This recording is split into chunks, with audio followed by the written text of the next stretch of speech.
Kung babasahin po natin ang mga komento sa isang balita ngayon kung saan nandyan po pala ngayong araw ang Presidente Bongbong Marcos, mainit po ang ulo ng mga taga Davao. Bakit po, Konsehal? Ano pong nangyari?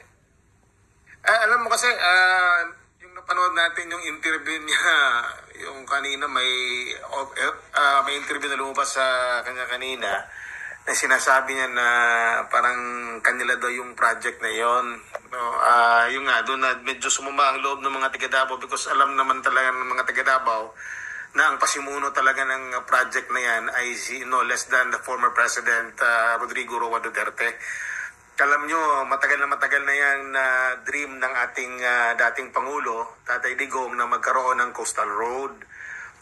During pa yan sa namiging mayor pa yan siya. Nung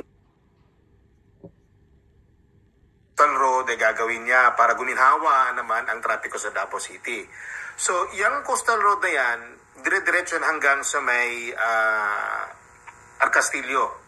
At nalaman natin sa mga plano before, supposedly connected yan sana sa Samal Bridge.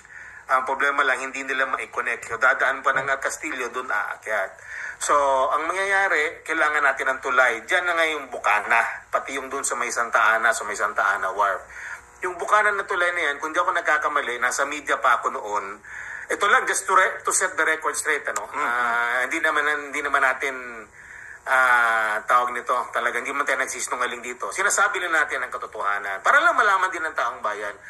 Kung di ako nagkakamali, 2020 ito.